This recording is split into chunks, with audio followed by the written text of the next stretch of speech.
Praise the Lord. सबको जय मसीह की। मेरे प्यारे भाई बहनों, बाइबल गाथा चैनल में आप सब लोगों का स्वागत है। मैं आशा और विश्वास करती हूँ कि आप सब परमेश्वर पिता के हाथों में आनंदित और आशीषित हैं। मेरे प्यारे भाई बहनों, आज हम जोइस मेयर की पुस्तक मन की युद्ध भूमि पढ़ने जा रहे हैं और मैं विश्वास करती हूँ कि जब आप इस पुस्तक को पूरे ध्यान से सुनेंगे तो आप सेम नहीं रहेंगे। मेरे प्यारे भाई बहनों, मैं आप सब लोगों से निवेदन करती हूँ कि प्लीज़ जब मैं इस वीडियो को ऑडियो के रूप में आप लोगों के बीच में लेकर आऊँ तो प्लीज़ आप लोग इस वीडियो को पूरा ध्यान से सुने और देखें। परमेश्वर पिता आप सब लोगों को बहुतायत से आशीष और बरकत देंगे। तो आइए हम बुक को शुरू करते हैं। मन की युद्ध भूमि ये पुस्तक जोइस मेयर के द्वारा लिखी गई है। इसमें करीबन 25 पार्ट हैं, जिसमें से कि आज हम पहले पार्ट को पढ़ेंगे, मन का महत्व। हम किस प्रकार अपने विचारों के महत्व को भली भांति व्यक्त कर सकते हैं, जिससे कि नीति वचन अध्याय 23 आयत 7 का सही अर्थ निकल सके। क्योंकि जैसा वह अपने मन में विचार करता है वैसा वह आप है। जितना अधिक मैं परमेश्वर की सेवा करती हूँ और उसके वचन का अध्ययन करती हूँ, उतना ही अधिक मैं विचारों और शब्दों के महत्व को पहचान जाती हूँ। इन विषयों का अध्ययन करने के लिए मैं पाती हूँ कि पवित्र आत्मा मेरी सदैव अगुवाई करता है। मैंने कहा है और विश्वास करती हूँ कि यह सत्य है कि जब तक हम इस पृथ्वी पर हैं तब तक हमें विचारों और शब्दों के क्षेत्रों में अध्ययन करने की आवश्यकता होगी।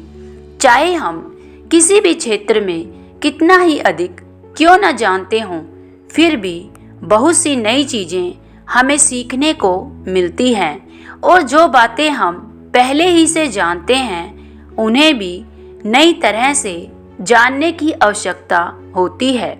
नीति वचन अध्याय 23 आयत 7 का वास्तविक अर्थ क्या है? किंग जेम्स अनुवाद कहता है, जैसा वह अपने मन में विचार करता है वैसा वह आप है। एक अन्य अनुवाद के अनुसार एक व्यक्ति जैसा अपने मन में विचार करता है वैसा ही वह बन जाता है। सभी कार्यों का अगुवा मन है। रोमियो अध्याय 8 आयत 5 इसे स्पष्ट करता है, क्योंकि शारीरिक व्यक्ति शरीर की बातों पर मन लगाते हैं, परंतु आध्यात्मिक आत्मा की बातों पर मन लगाते हैं। हमारे कार्य हमारे विचारों के ही सीधे परिणाम हैं।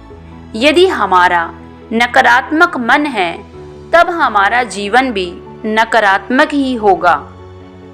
दूसरी ओर यदि हम अपने मन को परमेश्वर के वचन के द्वारा नया कर लेते हैं, तब रोमियो 12:2 की प्रतिज्ञा को हम अपने अनुभव के द्वारा परमेश्वर की भली भांति और सिद्ध इच्छा को अपने जीवन में मालूम कर लेंगे। मैंने इस पुस्तक के 3 खंडों को बांट दिया है। पहला खंड विचारों के महत्व को बताता है। मैं आपके हृदय में सदैव के लिए इस बात को दृढ़ता पूर्वक बैठा देना चाहती हूँ कि जो विचार आप कर रहे हैं उन विचारों को सोचना प्रारंभ करने की आपको आवश्यकता है। बहुत से मनुष्य अपने जीवन में जिन समस्याओं को अनुभव करते हैं वह सारी समस्याएं उनके सोचने के तरीके के कारण ही होती है। शैतान प्रत्येक को गलत तरीके से सोचने के लिए मजबूर करता है, परंतु हमें उस पर ध्यान नहीं देना चाहिए। कौन से विचार पवित्र आत्मा को भाते हैं और कौन से नहीं, यह बात हमें सीखनी है। 2 कुरिन्थियों अध्याय 10 आयत 4 और 5 स्पष्ट रूप से बताती है कि हमें परमेश्वर के वचन को अधिकाई से जानना चाहिए ताकि हम इस बात की भली भांति तुलना कर सकें कि हमारे मन में क्या है और परमेश्वर के मन में क्या है। ऐसा विचार जो समय को परमेश्वर के वचन से ऊपर उठाता हो और हमें तुरंत ऐसे विचार का बहिष्कार करना है और यीशु मसीह की बंधुआई में ले आना है। मैं प्रार्थना करती हूँ कि यह पुस्तक आपको ऐसा करने में आपकी सहायता करेगी। मन एक युद्ध भूमि है। यह अति आवश्यक है कि हम अपने विचार और परमेश्वर के विचार को एक से रखें। इसके लिए समय और अध्ययन दोनों की हमें आवश्यकता होगी। निराश होकर इसे छोड़ न दें, क्योंकि अंश अंश करके आप बदलते जा रहे हैं। जितना अधिक आप भले के लिए अपने मन को बदलते हैं, उतना ही अधिक आपका जीवन भले के लिए बदलता जाएगा।